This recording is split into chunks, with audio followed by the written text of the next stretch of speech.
갈라디아서 6장입니다. 인용한 성경은 한글 킹제임스 성경입니다. 1절부터 보도록 하겠습니다. 형제들아, 어떤 사람이 무슨 잘못을 범하였으면 영적인 너희는 온유의 영으로 그런 자를 바로잡고 내 자신을 돌아보아 너도 시험을 받지 아니하도록 하라. 너희는 서로의 짐을 지라. 그리하여 그리스도의 법을 이루라. 어떤 그리스도인은 성령을 부여받고 어떤 그리스도인들은 그렇지 않다. 이런 것이 아닙니다. 모든 그리스도인에게는 성령이 있습니다. 모든 그리스도인들은 성령 안에 있는 사람들입니다. 이것이 바로 성도들의 위치입니다.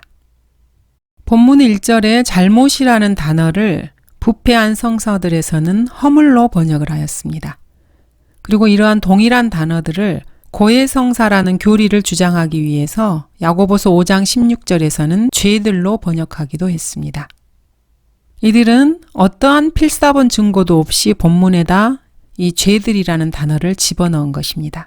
그래서 마치 성도들이 자신의 죄들을 서로에게 고백하고 신부에게 고백하는 것이 성경적인 것처럼 본문을 만들어 놓은 것입니다. 이렇게 부패한 성서를 만들어내는 자들은 종교개혁 성경에 카톨릭 교리를 집어넣은 것입니다. 이들은 킹제임스 성경의 권위를 무시하는 자들이고 시기심이 많은 사람들입니다. 성경을 변개시키는데 자신의 재능과 생명을 쓰는 자들의 도움은 결코 필요치 않습니다. 학자들의 연합체는 카톨릭과 개신교와 무신론자들로 구성되어 있습니다. 이들이 바로 우리를 속이려는 것입니다. 이들은 자신들의 신학적 입장을 증명하기 위해서 전체 단어들과 구문을 삭제하기도 하고 능동태, 수동태 등의 태를 바꾸기도 하고 자신들의 신학에 맞추어서 단어를 변개시켰습니다. 이들은 진리에 순종하라는 훈계를 내던지는 자들입니다. 그래서 이들은 본문에 있는 잘못을 죄들로 바꾸는데 아무런 문제의식도 느끼지 않는 것입니다. 잘못을 범한 그리스도인이 있습니다. 이러한 잘못은 죄라고 불릴 수 있는 명백한 범죄가 아니라 기본적인 성품을 다루는 기본적인 문제들입니다. 히브리서에서는 모든 무거운 것과 쉽게 에워싸는 죄를 벗어버리고 인내로 우리 앞에 놓인 경주를 하자고 권고하고 계십니다. 여기서 말씀하시는 쉽게 에워싸는 죄가 본문의 의미에 더 가깝습니다. 이런 시험받는 형제가 주님과의 교제에서 벗어나게 되면은 그 사람의 잘못이 형제들에게 드러나게 되는 것입니다. 이러한 잘못을 저지른 사람들은 다시 회복되어야 합니다. 이것은 마치 고린도후서 2장에서 근친상간의 문제로 죄를 지었던 고린도 교회의 성도를 다시 받아들이고 그를 용서하는 것과 비슷한 맥락입니다. 고린도 성도 역시 다시 회복되었습니다. 내가 너희를 슬프게 한다면 나로 인하여 슬프게 된 사람 외에 나를 기쁘게 할 자가 누구겠느냐. 내가 이와 동일한 것을 너희에게 쓴 것은 내가 갈 때 마땅히 나를 기쁘게 해줘야 할 사람들로부터 슬픔을 얻지 아니할까 하미요. 또 나의 기쁨이 너희 모두의 기쁨임을 너희 모두 안에서 확신함이라. 나는 마음의 큰 환난과 고통 속에서 많은 눈물로 너희에게 편지를 썼나니 이는 너희로 하여금 슬프게 하려는 것이 아니오 오히려 내가 너희에 대한 사랑을 보다 풍성히 가졌음을 너희로 알게 하려는 것이라. 그러나 만일 어떤 사람이 슬프게 하였다면 나를 조금만 슬프게 한 것뿐이니 나는 너희 모두에게 큰 부담을 주지 아니하려 하노라. 그런 사람은 다수에 의하여 책망받는 것으로 충분하니 그러므로 너희는 오히려 그 반대로 그런 사람을 용서하고 위로하여야 하리니 그래야 아마 그가 더 심한 슬픔에 빠지지 아니하게 되리라. 이 때문에 내가 너희에게 공고하노니 너희는 그를 향한 너희의 사랑을 확인하라. 너희가 매사에 복종하는지 너희의 증거를 알고자 이 일을 위하여 내가 이것을 썼노라. 너희가 누구에게 무엇을 용서하면 나도 그리하고 만일 내가 무엇을 용서했다면 그것은 너희를 위하여 내가 그리스도를 대신하여 용서한 것이라. 바울은 이렇게 죄를 지은 성도에 대해서 고린도 교회 회원들이 용서하고 위로해야 한다고 권면하고 있습니다. 이렇게 해서 그 사람은 자신의 죄들에서 다시 회복된 것입니다. 이렇게 어떤 성도를 바로잡을 책임을 맡은 사람들은 기도하면서 신중하게 이 일을 처리해야 합니다. 왜냐하면 그리스도인들의 적이 이러한 기회를 결코 놓치지 않기 때문입니다. 그리스도인들의 적이 누구인지 여러분은 모두 다 아실 것입니다. 이 자는 땅에서 여기저기 위아래로 두루 다니면서 하나님의 사람들을 고소하는 자입니다. 주께서 사탄에게 말씀하시기를 너는 내 종 욥을 유의해 보았느냐. 세상에 그와 같은 사람은 아무도 없나니 그는 온전하고 정직한 사람으로 하나님을 두려워하고 악을 피하는 자니라 하시니라. 그때 사탄이 주께 대답하여 말씀드리기를 욥이 아무런 이유 없이 하나님을 두려워하리이까. 이렇게 사탄은 하나님의 사람을 하나님 앞에서 고소합니다. 이에 대한 성경적 입장은 마태복음 7장에 아주 잘 나와 있습니다. 예수님께서는 이렇게 말씀하셨습니다. 너희가 판단하는 그 판단으로 너희도 판단받을 것이며 너희가 재는 그 자로 너희도 다시 측정을 받으리라. 어찌하여 내 형제의 눈 속에 있는 티는 보면서 내 자신의 눈 속에 있는 들보는 생각지 못하느냐.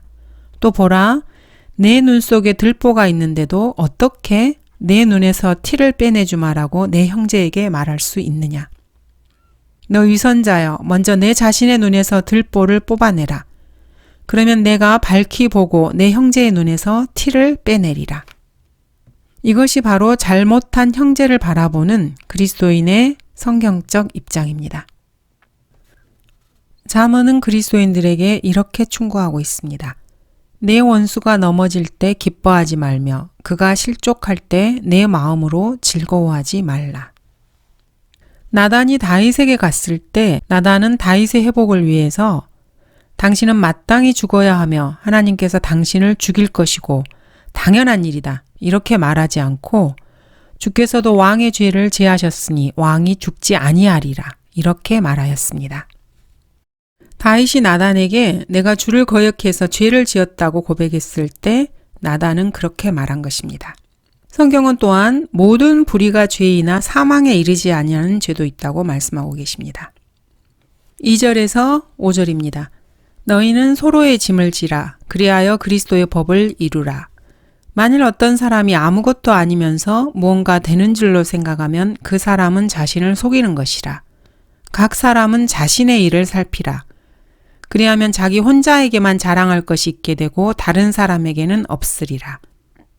2절 말씀은 그리스도인 자신이 마땅히 져야 할 자신의 짐 외에도 형제의 짐을 질 것에 대해서 말씀하고 계십니다. 주께서는 에레미야에게 이렇게 말씀하십니다. 이 백성이나 선지자나 제사장이 내게 물어 주의 엄중한 말씀이 무엇이냐 하거든 너는 그들에게 말할지니 무슨 엄중한 말이냐 내가 너희를 버리리라 주가 말하노라 하라. 주의 엄중한 말씀이라 하는 선지자와 제사장과 백성에게는 내가 그 사람과 그 집을 벌하리라.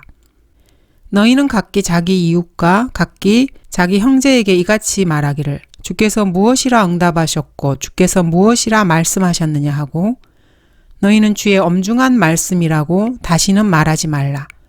각 사람의 말이 자신의 무거운 짐이 되리니 이는 너희가 살아계신 하나님 만군의 주 우리 하나님의 말씀들을 변질시켰습니다. 너는 선지자에게 이같이 말하라. 주께서 내게 무엇이라고 응답하셨으며 주께서 무엇이라고 말씀하셨느냐. 그러나 너희가 주의 엄중한 말씀이라고 말하니 주가 이같이 말하노라. 내가 너희에게 보내어 주의 엄중한 말씀이라고 말하지 말라 하였으나 너희가 주의 엄중한 말씀이라고 말하였기에. 주님께서는 자신의 말씀들을 변질시키는 사람들에게 주의 엄중한 말씀이라고 말하지 말라고 하십니다. 사실 하나님의 말씀을 변개시키는 자들은 솔직히 실질적으로는 하나님의 말씀에 관심이 없는 자들이며 입으로만 주의 엄중한 말씀을 말하는 자들입니다. 그리스도의 법은 모세의 율법보다 우월합니다. 어떤 사람이 모세의 율법을 범하지 않으려고 안식일에도 할례를 받는데 하물며 내가 어떤 사람을 안식일에 온전히 낫게 해줬다고 해서 너희가 나에게 화를 내느냐 이렇게 반문하시기도 하셨습니다. 그리스도의 법은 하나님의 법을 능가합니다. 바울은 로마서에서 이렇게 말씀하고 있습니다. 내가 속사람을 따라 하나님의 법을 즐거워하나 내 지체들 속에 있는 또 하나의 법이 내 생각의 법과 싸워 나를 내 지체들 속에 있는 죄의 법에게로 사로잡아 오는 것을 보는도다. 오, 나는 비참한 사람이로다. 누가 이 사망의 몸에서 나를 구해낼 것인가? 예수 그리스도 우리 주를 통하여 하나님께 감사하노라. 그러므로 내 자신이 생각으로는 하나님의 법을 섬기지만 육신으로는 죄의 법을 섬기노라. 이렇듯 그리스도의 법은 로마서에 나오는 하나님의 법을 능가합니다. 바울은 이렇게 말합니다. 형제들아, 너희가 자유회로 부름을 받았으니 그 자유를 육신을 위한 계기로 삼지 말고 사랑으로 서로 섬기라. 온 율법이 한마디 말, 즉 이 말로 이루어졌으니 내 이웃을 내 자신과 같이 사랑하라는 것이라. 이것이 바로 그리스도의 법입니다. 이 그리스도의 법은 사랑의 법입니다. 예수님께서도 예수님의 계명은 내가 너희를 사랑하는 것 같이 너희도 서로 사랑하라는 것이라고 말씀하셨습니다. 인류 역사상 가장 무거운 짐을 진 사람은 죄의 짐을 진 분이셨습니다. 그분에 관해서 이사야서 53장은 이렇게 말씀하고 계십니다. 구약에서 말씀하고 계시는 예수 그리스도의 모습입니다. 그는 사람들에게서 멸시받고 거부되었으며 슬픔의 사람이요 질고에 익숙한 사람이라. 우리가 우리의 얼굴을 그로부터 숨긴 것 같이 그는 멸시받았고 우리는 그를 존중하지 아니하였도다. 실로 그가 우리의 질고를 지고 우리의 슬픔을 지었는데도 우리는 그가 형벌을 받아 하나님께 맞으며 고난당한 줄로 생각하였도다. 그리스도께서는 이렇게 우리의 질고와 슬픔을 지셨습니다. 인류의 짐을 본인이 지신 것입니다. 그러나 그는 우리의 허물로 인하여 상처를 입었고 그는 우리의 죄악으로 인하여 상하였도다. 우리의 화평을 위한 징계가 그에게 내려졌고 그가 맞은 채찍으로 우리가 치유되었도다. 우리는 모두 양같이 길을 잃어 각자 자기의 길로 돌이켰으나 주께서는 우리 모두의 죄악을 그에게 지우셨도다. 그가 억압을 당하고 고난을 당하여도 그의 입을 열지 아니하였으니 그가 어린 양처럼 도살장으로 끌려가며 또 털 깎는 자들 앞에 양이 말 없듯이 그가 자기 입을 열지 아니하는도다. 그가 감옥과 재판에서 끌려갔으니 누가 그의 세대를 선포하리요. 이는 그가 산자들의 땅에서 끊어졌으며 그가 내 백성의 허물로 인하여 형벌을 받았음이라. 그가 악한 자들과 더불어 자기의 무덤을 마련하였으며 그의 죽음을 부자와 함께 하였으니 이는 그가 폭력을 행사하지 않았고 그의 입에는 속임수가 없었기 때문이라. 그를 상하게 하는 것이 주를 기쁘시게 하였기에 주께서 그를 고난에 두셨도다. 주께서 그의 혼을 속죄제물로 만드실 때 그가 자신의 씨를 보리니 그가 자신의 날들을 늘릴 것이요 주의 기쁨이 그의 손에서 번창하리라. 이렇게 주 예수 그리스도께서는 인류 역사상 가장 무거운 짐을 지셨습니다. 인간의 죄의 짐을 지셨던 것입니다. 그런 그분께서 내 멍에는 쉽고 내 짐은 가볍다고 말씀하셨습니다. 시편 기자는 우리 그리스도인들이 다른 사람들의 짐을 도와주는 한편 우리의 짐을 주님께 맡기라고 공고하고 있습니다. 너의 짐을 주께 맡기라. 그리하면 그가 너를 붙드시고 의인이 흔들리는 것을 결코 허락하지 아니하시리라. 만일 어떤 사람이 아무것도 아니면서 무언가 되는 줄로 생각하면 그 사람은 자신을 속이는 것이라. 고린도전서에도 이렇게 말씀하십니다. 만일 누구라도 무엇이든지 안다고 생각하면 그가 마땅히 알아야 할 것은 아직 아무것도 모른다는 것이요. 영적이지도 않으면서 영적이라고 생각하는 사람은 사실 자신을 속이는 것입니다. 그러나 하나님을 속이는 것은 아닙니다. 만일 그런 사람이 다른 사람의 짐을 도와주는 것을 거부하면서 스스로 뭔가 되는 줄로 생각한다면 그 사람은 아무것도 아닙니다. 자기 자신의 짐을 지지 않으면 그 사람은 아무것도 아닙니다. 다른 사람의 명예를 취해서 자신이 뭔가 되는 줄로 생각한다면 그런 사람은 아무것도 아닙니다. 4절은 각 사람은 자신의 일을 살피라 이렇게 말씀하십니다. 이것은 사실 하나님의 말씀입니다. 주님께서도 친히 이렇게 말씀하셨습니다. 왜냐하면 이 말씀은 하나님께서 보존하신 진리의 말씀이기 때문입니다. 자신의 일을 다른 사람과 비교한 다음에 자신의 일이 주위 사람들보다 더 낫다고 판단해서 스스로를 대단한 사람으로 생각해서는 안 됩니다. 바울도 이에 대해서 이렇게 말합니다. 우리는 우리 자신을 감히 자기를 칭찬하는 어떤 사람들과 같은 부류로 나누거나 비교하지 않으나 그들은 자기들 가운데서 스스로를 측정하고 자기들끼리 비교하니 현명하지 못한 것이라. 왜냐하면 스스로 칭찬하는 사람이 인정을 받는 것이 아니라 주님께서 칭찬하는 사람이 인정을 받기 때문입니다. 고린도후서에서도 이런 말씀을 하고 계십니다. 스스로 칭찬하는 사람이 인정을 받는 것이 아니요 주께서 칭찬하시는 사람이 인정을 받기 때문이라. 주님께서 그 사람을 칭찬하실 때 그 사람은 그 사실을 알게 되고 본문에서처럼 그것이 바로 자랑할 이유가 됩니다. 그러므로 하나님께서 여러분 각자에게 행하라고 말씀하신 것을 행하고 있다는 것을 여러분 스스로가 알 때 그것이 진정한 기쁨입니다. 그럴 때 진정한 기쁨을 맛보게 될 것입니다. 이것은 다른 사람들이 그 일을 어떻게 생각하는지와는 전혀 상관이 없습니다. 다른 사람의 일과 비교해서 느끼는 상대적 우월감과는 비교할 수 없는 기쁨입니다. 4절입니다. 각 사람은 자신의 일을 살피라. 그리하면 자기 혼자에게만 자랑할 것이 있게 되고 다른 사람에게는 없으리라. 종종 그리스도인들은 다른 사람의 간증을 빌려서 자신의 것으로 만들기도 합니다. 그렇지만 자신의 간증을 통해서 자신의 승리를 만들어야 합니다. 다른 사람들의 승리에 의존해서 그리스도인이 영원히 살아갈 수는 없는 법입니다. 이는 마치 코끼리 위에 붙어있는 벼룩 한 마리가 이렇게 말하는 것과 같습니다. 사실 우리가 이 다리를 진동시켜서 가고 있는 거야. 얼마나 웃깁니까? 5절 각 사람은 자기 자신의 짐을 질 것이니라. 자신이 마땅히 져야 할 짐을 지지 않는 사람이 다른 사람의 짐을 지겠다고 자랑하는 것만큼이나 볼썽사나운 그런 광경도 없을 것입니다. 그리스도인은 자기 스스로 자신이 해야 할 의무를 다해야 합니다. 그리스도인은 결코 마태복음 23장에 나오는 바리새인처럼 무거운 짐을 남에게 지우는 죄를 범해서는 결코 안 됩니다.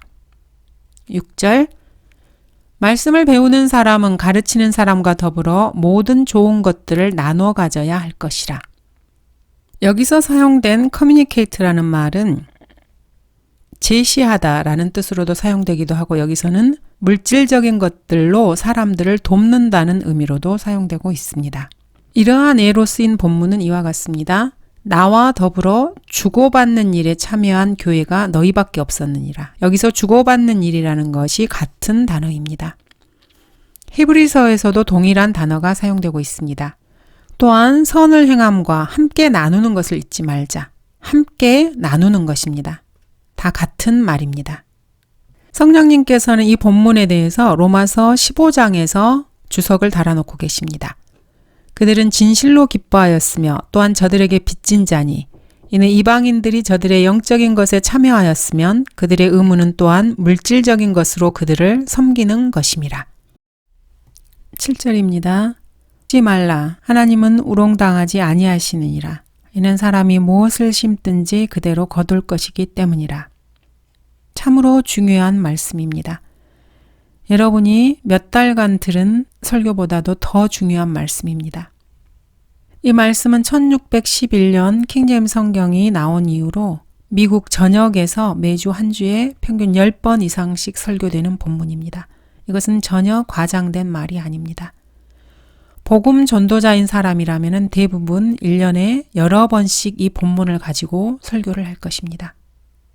TV가 나온 이후로 세상은 급격한 배교의 홍수에 휩쓸리고 있습니다. 그럼에도 불구하고 러크만 목사님께서 살아계실 당시만 해도 100여 명의 전임 복음 전도자들이 있었습니다. 1611년부터 치자면은 수만 번의 설교가 7절 속지 말라 하나님은 우롱당하지 아니하시느니라. 이는 사람이 무엇을 심든지 그대로 거둘 것이기 때문이라는 본문을 기반으로 행해졌습니다.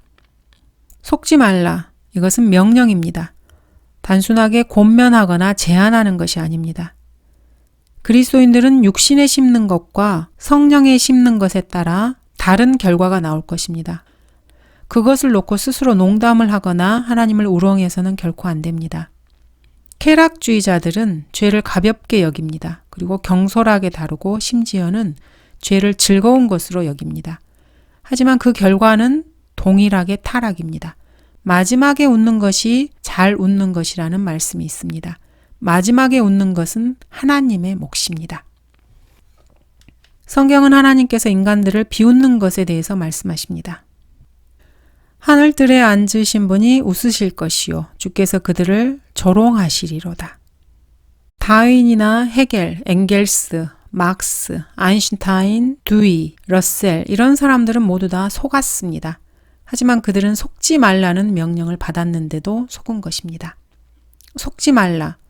이 명령은 사람들에게 주신 것입니다. 사람이 무엇을 심든지라는 보편적으로 적용되는 말을 보아서 알 수 있습니다. 여러분은 성경이 비물질적인 것들만 다루고 있다고 그렇게 믿어서는 결코 안 됩니다. 여러분은 여전히 여러분이 심은 것을 거두게 될 것입니다. 왜냐하면 하나님은 우롱당하지 않으시기 때문입니다. 여러분은 또한 여러분이 심은 것보다 더 많이 거두게 됩니다. 한 알의 밀을 거두기 위해서 한 알의 밀을 심는 사람은 아무도 없습니다. 그 씨에서 줄기가 나오고 잎이 나오고 열매가 생깁니다. 열매가 30배, 60배, 100배가 될 수도 있습니다. 밀을 심어놓고 사과를 기대하는 사람은 아무도 없습니다. 보리를 심고 포도를 기대하는 사람도 없습니다. 성경에는 자연의 법칙이 무시되는 경우가 가끔 나옵니다. 밀을 심으면 밀이 나오고 가시를 심으면 가시가 나와야 되는데 그렇지 않은 경우가 있습니다. 에레미야서 12장입니다. 그들이 밀을 심었으나 가시를 거둘 것이요 스스로 노력하나 소득이 없을 것이라. 그들은 주의 맹렬한 분노로 인하여 너희 소산으로 수치를 당하리라. 이스라엘의 죄로 인해서 그들은 밀을 심었으나 가시를 얻게 됩니다. 자연 법칙을 위배한 것이죠. 호세아서에서도 심은 것과 다른 것을 거두는 경우가 나옵니다. 그들이 바람으로 심었으나 회오리바람으로 거둘 것이기 때문이라. 줄기가 없으니 이삭은 열매를 맺지 못할 것이요 설령 열매를 맺는다 해도 타국인들이 그것을 삼켜버리리라. 자연의 법칙이 무시되는 구절들입니다. 문맥적으로 보면은 죄인들이 심기 전에 더럽혔기 때문에 하나님께서 자연의 법칙을 무시한 것입니다. 땅이 또한 그 거민들 아래서 더럽혀지니 이는 그들이 율법을 범하였고 율례를 바꿨으며 영원한 언약을 어겼음이라. 그러므로 저주가 땅을 삼켰으며 거기에 사는 자들은 황폐케 되었고 그러므로 땅의 거민들은 불탔으며 적은 수가 남았도다. 인간의 죄로 인해서 땅이 더럽혀지는 것입니다. 그래서 하나님께서 추수의 법칙을 바꿔서 그들이 심었으나 거두지 못하게 하신 것입니다. 하나님께서 자연의 법칙을 무시하고 심은 것을 거두지 못하게 하신 것이죠. 또한 우리는 다른 사람들이 심은 것을 거둘 때도 있습니다. 예수님께서도 이 부분에 대해서 제자들에게 말씀하셨습니다. 또 거두는 사람은 삭슬 받고 영원한 생명에 이르는 열매를 모으느니라. 이는 뿌리는 사람과 거두는 사람이 다 함께 즐거워하려 함이라. 이렇듯 한 사람은 심고 한 사람은 거둔다는 그 말이 옳도다. 여러분이 심어놓은 것을 다른 사람들이 거둘 수도 있습니다. 성경은 눈물로 씨를 뿌리는 자들은 기쁨으로 거둔다고 말씀하십니다. 또한 씨를 뿌리고 심는 데는 그 시기가 있습니다. 심는 시기가 있고 거두는 시기가 있습니다. 전도서는 이렇게 말씀하십니다. 바람을 관측하는 사람은 파종하지 않을 것이요 구름을 바라보는 사람은 거두지 아니할 것이라. 영의 길이 어떤 것인지 아이를 뵌 여인의 태에서 뼈들이 어떻게 자라는지 내가 알지 못한 같이 만물을 지으신 하나님의 일들을 내가 알지 못하느니라. 너는 아침에 씨를 뿌리고 저녁에 내 손을 거두지 말라. 이는 이것이 잘 될지 저것이 잘 될지 또는 둘 다 좋을지 내가 알 수 없음이라. 추수 때가 되면은 여러분은 그것을 거두는 것을 결코 피하지 못할 것입니다. 잠언 역시 죄악을 뿌린 자는 헛된 것을 거둔다고 말씀하십니다. 술을 심으면은 주정뱅이가 만들어집니다. 헐리우드를 심으면은 이혼을 추수로 거두게 됩니다. TV를 심으면은 성적인 타락을 거두게 됩니다. 아프리카인들을 심으면은 혼혈인종을 거두게 됩니다. 난민을 거둬들이게 되면은 혼혈인종을 거두게 되는 것입니다. 불신을 심으면은 자살을 거두게 됩니다. 속지 말라 하나님은 우롱당하지 아니하시느니라. 인간은 우롱당할 수 있습니다. 영화나 TV 등 여러 가지 영상들이 그렇게 나쁘지만은 않다고 스스로 세뇌하고 스스로 속이고 스스로 우롱하고 자신에게 그렇게 말합니다.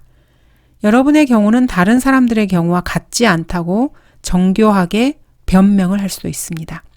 그러면 그 사람에게 무슨 일이 일어나겠습니까? 성경 말씀 그대로 자신이 심었던 것을 거둘 뿐입니다. 이는 사람이 무엇을 심든지 그대로 거둘 것이기 때문입니다. 이것은 좋은 쪽으로나 나쁜 쪽으로나 둘 다에 영향을 미치고 있습니다. 이것에 대해서 하나님께 감사해야 합니다. 우리들 대부분은 구원받기 이전에 헌법에 대해서 질렸습니다. 몇 년 동안 조례에 의지해서 살아왔습니다. 하나님께서는 밭으로부터 우리를 부르시기도 전에 은혜롭게 우리에게 좋은 것들을 심을 수 있는 시간들을 주셨습니다. 전파된 진리는 좋은 씨였습니다. 언젠가 우리는 그것을 수확할 것입니다. 그리스도를 위한 참된 사랑에서 나온 모든 행위들은 좋은 씨입니다. 언젠가 우리는 그것들도 수확할 것입니다. 매번 우리가 그리스도인들이 주님을 높일 때마다 주의 원수들 앞에서 주님을 옹호하고 주님을 자랑하며 그분의 자비로 인해서 그분을 찬양할 때마다 여러분은 풍성한 수확을 가져올 농작물을 심는 셈입니다. 이방을 징계하시는 분이 옳게 하지 아니하시겠느냐? 사람에게 지식을 가르치신 분이 모르시겠느냐? 주님은 이런 분이십니다. 옳으신 분이시고 올바르게 처신하시는 분이십니다.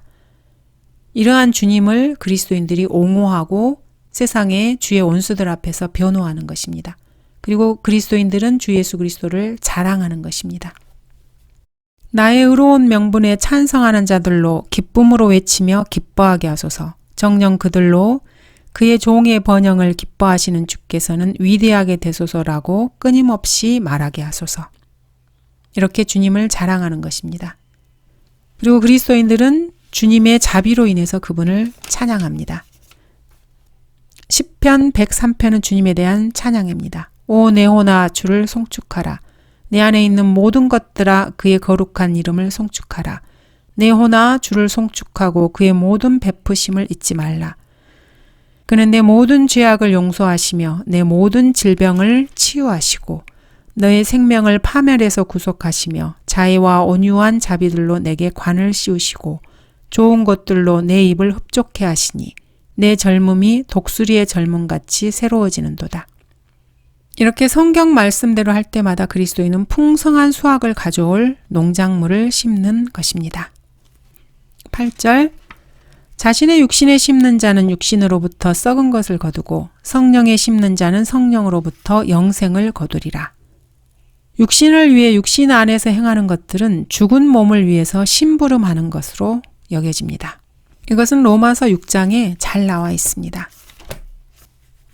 예수 그리스도 안으로 침례받은 우리가 그의 죽으심 안으로 침례받은 것을 알지 못하느냐. 그러므로 우리가 죽음 안으로 침례를 받아 그와 함께 장사되었으니 이는 아버지의 영광으로 인하여 그리스도께서 죽은 자들로부터 일으켜지신과 같이 우리도 또한 생명의 새로운 가운데서 행하게 하려 함이니라. 만일 우리가 그의 죽으심의 모양으로 함께 심겨졌다면 또한 그의 부활하심의 모양과 같이 되리라. 우리가 이것을 아나니 곧 우리 옛사람이 그와 함께 십자가에 못 박히신 것은 죄의 몸을 멸하여 더 이상 우리가 죄에게 종노릇하지 않게 하기 위함이니라. 이는 죽은 자가 죄로부터 자유롭게 되었기 때문이라. 이제 우리가 그리스도와 함께 죽었으면 또한 그와 함께 살 줄을 믿으며. 그리스도인들이 주님을 위해서 성령 안에서 행한 것들은 금, 은, 보석으로 남아집니다. 영생을 거둔다는 것은 영원한 생명을 붙잡는 것과 같습니다. 영원한 생명을 붙잡으라고 바울은 디모데에게 권고하고 있습니다. 자신을 위하여 오늘 때를 대비한 좋은 기초를 쌓도록 하라. 이는 영원한 생명을 붙들기 위함이라. 두 경우 모두 거두는 자는 이미 영생을 가졌습니다. 그것에 대한 충분한 즐거움을 누리게 될 것입니다.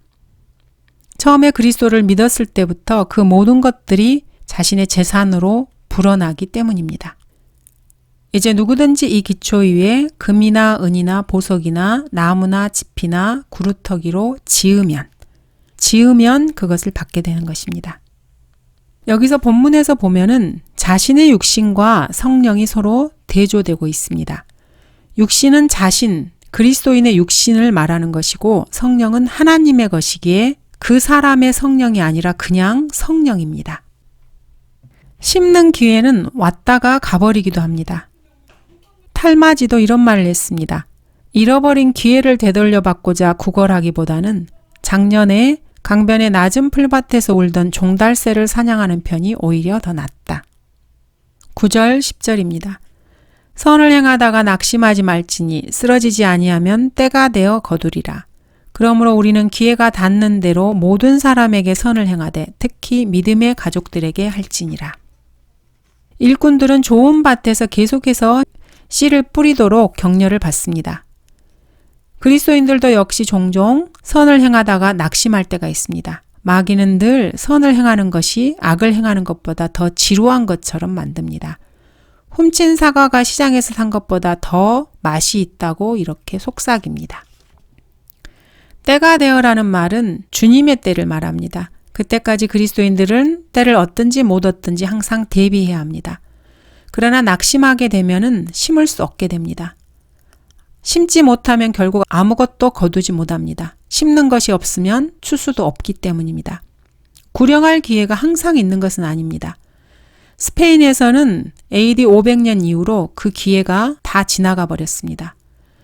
오늘날 2000년대에 스페인의 바스크는 지금까지 가장 심한 파시스트 독재자가 교회 국가를 장악하고 있습니다. 북아일랜드 개신교도들은 북아일랜드에서 수년간 카톨릭이 길거리에서 공개적으로 행했던 것을 시도하다가 암살당하고 돌에 맞아 죽습니다. 오늘날 미국은 정부가 흑인을 거부하는 모든 사설 종교 기구들을 파산시킵니다. 기회가 항상 있는 것은 아닙니다. 여러분의 부모에게 친절을 보일 기회도 항상 있는 것은 아닙니다. 언젠가 부모님들은 흙 아래 묻힐 것입니다. 그리스도를 영접할 기회도 항상 있는 것은 아닙니다. 그러므로 우리는 기회가 닿는 대로 모든 사람에게 선을 행하되 특히 믿음의 가족들에게 할지니라. 자신의 젊음을 잘못 허비해서는 안 됩니다. 아직 젊다면은 아직 기회가 있습니다. 이제부터라도 깨끗이 하고 새롭게 시작해야 합니다. 하나님은 우롱당하지 않으시며 자신의 육신에 심는 자는 육신으로부터 썩은 것을 거두기 때문입니다. 어떤 사람들은 자신의 육신에 심어서 썩은 것을 거둡니다. 그렇지만 모든 사람이 선을 행한다고 해서 영원한 생명을 거두는 것은 아닙니다. 구원을 받기 위해서 선을 행하는 자들은 갈라디아서에서 이미 제거되었습니다. 여기에서 선을 행하는 자들은 이미 그리스도 안에서 구원받은 사람들을 말합니다. 예수 그리스도 안에서 그 안에 내주하시는 사람들입니다. 11절 내가 내 손으로 너희에게 얼마나 큰 글자들을 썼는지 보라. 종교적 유선자들은 항상 킹제임스 성경 본문을 없애려고 하는 욕망을 가지고 있습니다. 편지를 쓰는 것에 대해서 이렇게 말하고 있습니다. 이 편지는 나에게는 긴 편지인데 이는 내 눈으로는 편지를 쓰기가 너무 힘들기 때문이다. 이렇게 말하고 있는 것입니다. 그러나 나는 시간을 들여서 편지를 썼으니까 너희들도 내가 얼마나 관심을 기울였는지를 알 것이다. 나는 대필자를 기다리지 않았다.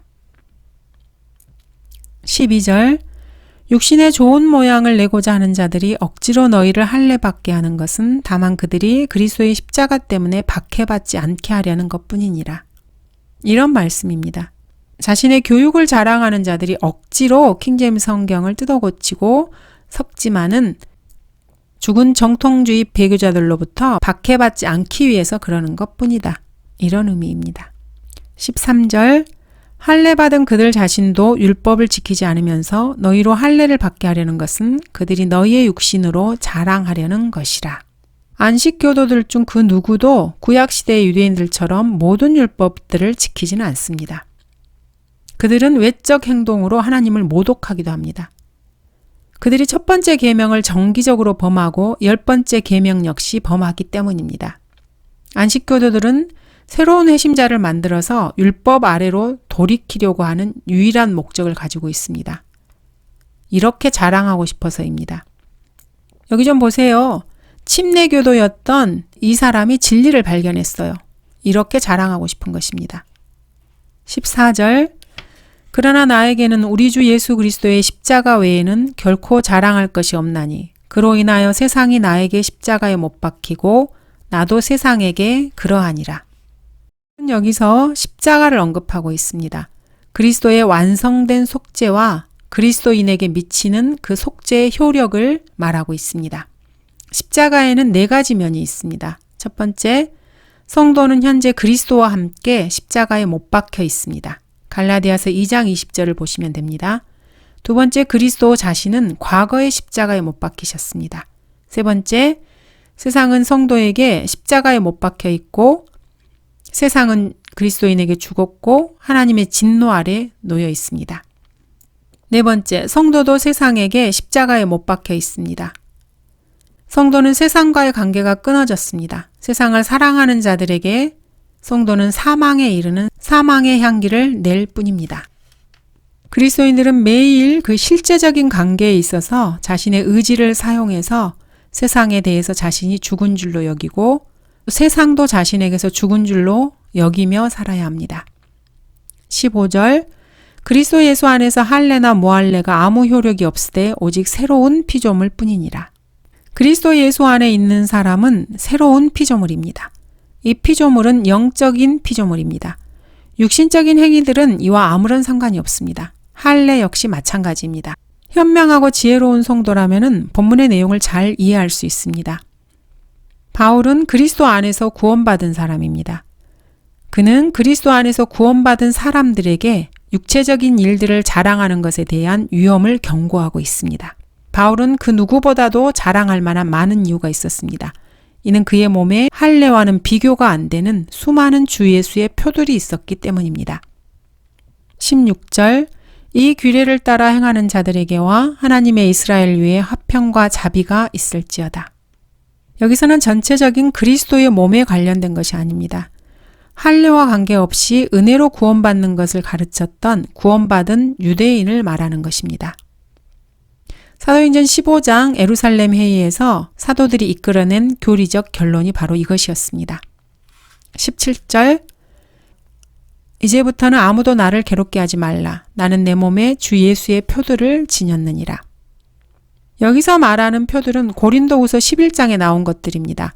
매 맞은 것, 돌로 맞은 것, 몽둥이로 맞은 것을 말합니다. 본문은 아주 분명합니다. 더 이상 너희가 있는 갈라디아에서 나의 사역에 대해서 비판하지 못하게 해라. 그들은 자신들이 하는 말이 뭔지도 모른다. 만일 너희가 여전히 할례가 육체에 있는 표라고 생각한다면 내가 너희에게 진짜 표가 뭔지 한번 보여주겠다. 이런 말입니다. 사람들이 계속해서 이렇게 말한다면 바울은 육체에 대해서 지나치게 떠드는 이들에 대해서 자신의 웃옷을 벗고 사람들에게 자신의 몸을 보여줄 수 있었을 것입니다. 195대나 맞은 매들이 있었습니다. 그 표들이 자신의 몸에 있었습니다. 바울에게는 이러한 표들이 남겨져 있었습니다. 바울은 주 예수님께서 채찍에 맞으신 것처럼 채찍에 맞았습니다. 바울의 피는 사실 아무런 치유도 하지 못했습니다. 그렇지만 그 피들이 찢겨진 상처들, 찔려서 구멍난 상처, 멍든 상처에서 배어 나왔을 것입니다.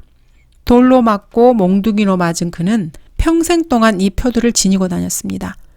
바울에 대한 어떤 영화나 그림도 사실 바울을 제대로 묘사하지 못합니다. 바울의 사역 마지막 무렵의 육체적인 외양은 마치 은퇴한 풋볼 선수가 헤비급 복싱 선수의 스파링 파트너로 시간을 보낸 말년의 모습과도 같을 것입니다. 로마 카톨릭의 신화에서나 있는 성은은 논의의 가치조차 없습니다. 적그리스도가 왔을 때 자신이 메시아임을 입증하기 위해서 사람들을 속이는 데 써먹는 그런 것에 지나지 않습니다. 18절, 형제들아 우리 주 예수 그리스도의 은혜가 너희의 영과 함께 있을지어다. 아멘. 우리 주 예수 그리스도의 은혜. 별다른 설명이 필요 없습니다. 영은 하나님의 성령으로 거듭난 사람의 영을 말합니다. 갈라디아서는 여기서 끝입니다. 그 가르침은 너무나도 분명합니다. 사람은 믿음으로 말미암아 은혜로 구원받고 하나님께서 친히 새로운 탄생 때 그 사람에게 나눠주신 하나님께서 주신 믿음으로 지속하는 것입니다. 구원받은 죄인은 예수 그리스도 안에 있습니다. 율법의 행위와 상관없이 그리스도께서 완성하신 속죄로 의롭게 됩니다. 율법 이전에 있었던 할례도 사람이 의롭게 되는 것과 전혀 상관이 없습니다. 죄인들은 어떤 행위로든지 간에 그것을 통해서 하나님으로부터 의를 받을 수 없습니다. 행위로 구원을 받고자 하는 그러한 복음이라는 것들은 구원받지 못한 사람들의 입술에서 나온 것들입니다.